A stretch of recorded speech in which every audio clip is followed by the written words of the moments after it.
নমস্কার বন্ধুরা, আমার চ্যানেলে আপনাদের সকলকে স্বাগত। আজকে আমি আপনাদের তৈরি করে দেখাবো ছোলা দিয়ে নিরামিষ কচু শাক। কচুতে রয়েছে প্রচুর পরিমাণে আয়রন এবং ভিটামিন, তাই মাঝে মধ্যে আপনারা যে কোনো নিরামিষের দিন এই রেসিপিটি আপনাদের খাবারের তালিকায় রাখতেই পারেন। তাহলে চলুন রেসিপিটি শুরু করা যাক। রেসিপিটি তৈরি করার জন্য আমি এখানে এক আটি কচু শাককে ভালোভাবে ছাড়িয়ে ছোট ছোট করে কেটে ভালোভাবে ধুয়ে জল ঝরিয়ে রেখেছি। সাথে নিয়েছি এক বাটি সেদ্ধ করা ছোলা, বাদাম বাটা, 2টি শুকনো লঙ্কা, কালো জিরে, 4-5টা চেরা কাঁচা লঙ্কা আর সামান্য হলুদ। এর সাথে দেব স্বাদ অনুযায়ী লবণ, চিনি আর আমি রান্নাটা করব সরষের তেল দিয়ে। তাহলে চলুন শুরু করা যাক। এবার গ্যাসের উপর কড়াই বসিয়ে দিলাম।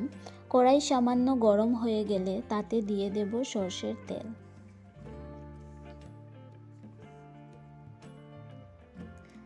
তেলটা গরম হয়ে গেছে। প্রথমে আমি দিয়ে দিচ্ছি 2টো শুকনো লঙ্কা আর দিয়ে দিচ্ছি সামান্য কালো জিরে। যেই শুকনো লঙ্কার গন্ধটা বেরোতে শুরু করবে, আমি এর মধ্যে আগে থেকে ভেজে রাখা ছোলাগুলো দিয়ে দিচ্ছি। এবার গ্যাসের আঁচ লো ফ্লেমে রেখে ছোলাগুলো ভালোভাবে নাড়িয়ে ভেজে নেব। দেখুন বন্ধুরা, আমার ছোলাগুলো ভাজা হয়ে গেছে। এখন আমি এর মধ্যে কেটে রাখা কচু শাকগুলো দিয়ে দিলাম। ভালোভাবে নাড়িয়ে নেব।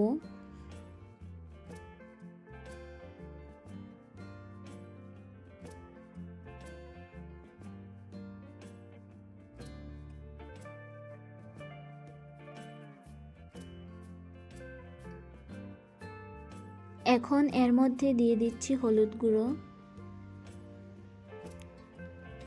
স্বাদ অনুযায়ী নুন দিয়ে ভালোভাবে নাড়িয়ে নেব।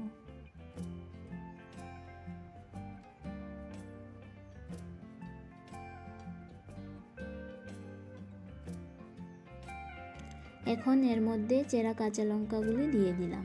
এখন কিছুক্ষণ ঢাকা দিয়ে রেখে দেব যাতে তাড়াতাড়ি সেদ্ধ হয়ে যায়। বেশ কিছুক্ষণ পর ফিরে আসলাম। দেখুন শাকটা অনেকটা পরিমাণ সেদ্ধ হয়ে গেছে।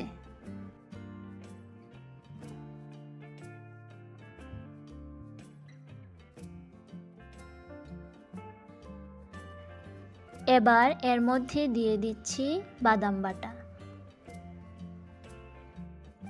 বাদাম বাটা দিয়ে ভালোভাবে বাদামগুলো কচুর সাথে মিশিয়ে নেব।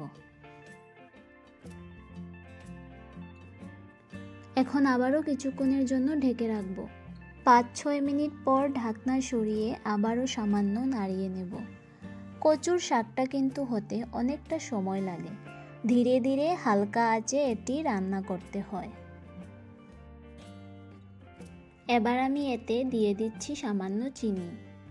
দিয়ে ভালোভাবে মিশিয়ে লো ফ্লেমে আরও কিছুক্ষণের জন্য হতে দেব। আর কিছুক্ষণ ভেজে নিলেই আমাদের কচু শাক হয়ে যাবে। নিরামিষের দিন ছোলা দিয়ে এভাবে কচু শাক খেতে কিন্তু খুবই ভালো লাগে। আমাদের কচু শাক প্রায় হয়ে গেছে, এবার নামিয়ে নেব।